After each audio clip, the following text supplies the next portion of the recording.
Let's set the scene, my friends. It's 2006. I'm 6 years old. That's me. There's my book bag, and there's my uniform. Which is wrong, by the way. A quick backstory: in most countries around the world, including Romania, you don't need a uniform to go to school. You just wear, I guess, whatever you have at home. However, in London, you have to wear what everybody else wears, which is what it is, but my parents didn't realize you had to get the specific one with the school emblem on it. So mine had like the wrong school, and it was like a mountain logo on it, and yeah, I was known as the kid from the mountains for a while. Now, early during that week, we were learning our spellings for our grand spelling test that took place on a Thursday. In all reality, nobody really cared about the spelling test, but the reason it was so feared and such a big deal was it could destroy all of your golden time. Now, what is golden time? It was virtually the only reason nobody ever missed a Friday. That and fish and chips. Like, people would come in sick, throwing up and shit. And for those Americans who just pulled a face, f*** your Taco Tuesday, dude. And throughout the week, you had multiple opportunities to completely mess up your golden time or completely annihilate it altogether. And this was always separated in segments. So you had the 15 minutes off your golden time, the 30 minutes off your golden time, the 45 minutes off your golden time, and then you had the 0 golden time. Basically the life sentence. Oh, you're talking to your friend and giggling. Oh, you think it's funny? Is 15 minutes on the board funny?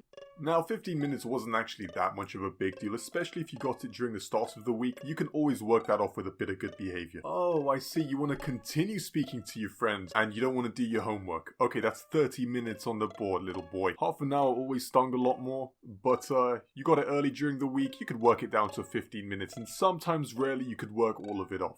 Rarely. Oh, you wanted to flood a toilet with toilet paper. Okay, I see. Oh, you talked back to a teacher. 45 minutes on that motherfucker board. If you had 45 minutes on the board, chances are you were a real piece of work throughout the week and nobody was taking a minute off that board. Okay, you just kicked Jimmy in the mouth during break. Oh, and you didn't pass your spelling test. 0 golden time. Listen, the reasons and the opportunity to kick Jimmy in the mouth were real rare. Like, nobody really did that. But I can guarantee you had a spelling test every single week, and I can guarantee you failed that. That is 0 golden time every single week you don't pass. Now, just to make one thing clear, you needed 12 out of 20 to pass the test. Most kids pass the test. Now, if you were, however, a full-time member of the immigrant squad, this was a whole different kettle of fish. We would average a score of 3 out of 20, and like 3 out of 20 for us would be like, dude, you're the man, you know what I mean? Like, it was, you got some right. Most of us didn't understand what the fuck was going on at least 70% of the time. We might as well have been in space with the Martians, man.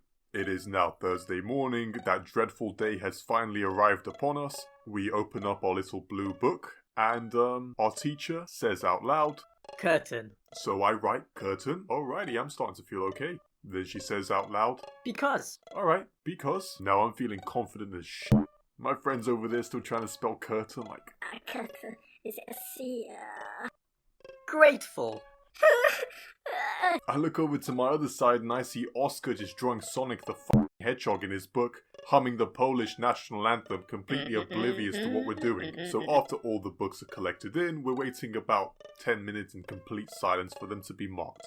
After which we are called up one by one and are told how we did. So teacher's favourite, Katie, goes up.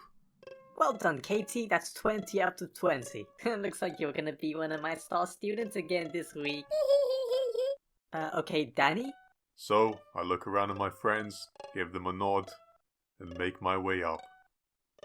She asks me, So, Danny, how do you think you did? well, see, me considering the 19 I counted in my head that I thought were right, I said, Pretty good, miss. I actually think I did very good. Right, well, you actually got 3 out of 20, Danny. Poor choices and very bad effort from you. 0 golden time. Now go write your name on the board. just trying to hold those tears back while you hold on to your blue book, looking at all the X's on it and everything you got wrong that I initially thought I nailed. Oscar, can you come up here, please? Oscar? Oscar, come up, please. Oscar just walks up there without a single care in the world, and then she looks at him in the face and says, Oscar, what did we all as a class do 20 minutes ago that we all worked very hard this week in order to prepare ourselves for? and Oscar just looks her in the face and says, Yes, thank you.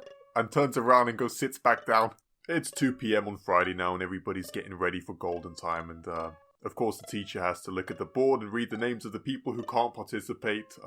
You always had that one kid who tried to rub out his name and there's like a gap between the names and you could see where like the smudge where his name used to be. And the teacher knew exactly who it was. So, Omar, why do you think it was okay for you to rub your name off? Did I say you could rub your name off? No, miss, I swear it wasn't me. I'll never do it again. Now, because you did that, you will have 0 golden time for next week as well. So while everybody's having the time of their lives, eating all the food that the teacher brought in, playing all the games, laughing, we have to sit outside in that damp corridor in silence with like the other kids from the other classes who don't have golden time, and we always had like, we couldn't even talk because there'd be a teacher patrolling the area non-stop. So like, when she would go round the school to all the other kids, we would like get up and start complaining and crying. You'd have Oscar over there. Hey man, I don't even know English. And shut the hell up, Oscar, because I at least tried. You just stood there and drew Sonic the Hedgehog. Worst thing is, you could see all the kids having the time of their lives through like the glass window on the door that every classroom had, and they were like dancing and they got those stupid little 3D glasses on. You could then hear them announce the 2 best students of the week.